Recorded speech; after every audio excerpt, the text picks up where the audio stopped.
भारत की लोन खरा classical language यावरकपदा Manipuri loan यावरक्तबा असि यामना लाइबक थीबनी अमदी मओंग मरिल तादबनी हाइना ओजोइना फोंदोक्रे हौजिक लेरिबा मणिपुरगी फिबम असिदा भारत लेंगाकना मणिपुरगी दमक चपचाना लेपगी ममी उद्रिंगै चरक्ता असुगुंबा क्लासिकल लैंग्वेज ता मणिपुरी लोन चलहंदबा हाइबसि लाइबक थीबनी मणिपुर असि चै लिसिंग अहुम मुकी ममांगदगी मसागी इतिहास मसागी लेंगाक कल्चर अमदी मसागी लोन लेजदुना ngang लाक्लबनी हौजिक क्लासिकल लैंग्वेज चलिबा लोन सिंग मरक्ता मतम चाना मणिपुर सरकारना रिकमेंड तौदबदगिनी मसिगी दायित्व असि पालिबा गवर्नमेंट ना पुगदबनी हाइनसो वेटरन पॉलिटिशियन ओजोइना हाइकी लोनेना हौजिक कुकी एमएलए तरागी मथक्ता एक्शन लौखलु हाइना खोंजंग चंगसिलिबा सोशल एक्टिविस्ट ट्रांसजेंडर मालेम थोंगामगी मतंगदा पाउमी सिंगना हंगबा वहंगी पाउखुम ओइना महकना असुमना फोंदोकी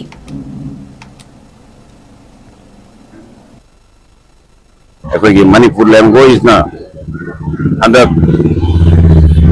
भारत के लोन करा क्लासिकल लैंग्वेज योन बुकांदा मणिपुर लोन ना अखोई हारिबा अखोई स्टे यूरोप ते एफसी ऑन्टोना लाइबक्तिबा यामना अखोई मौंग मरिम तादबा पोट अमने ना खाली मरमदी हौजिक असिगी लाइरिबा मणिपुर के फियमदा भारत सरकार ना सबचाना लेपतना मणिपुर प्रजा के नमते लेपतना अखोई होनबदु उद्रिंगै मरक्सिदा सिगुंबा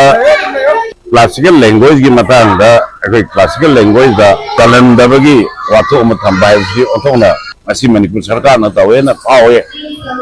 मोइना लोन जी थौसादना तौरिबा तब भारत वर्षगी वेना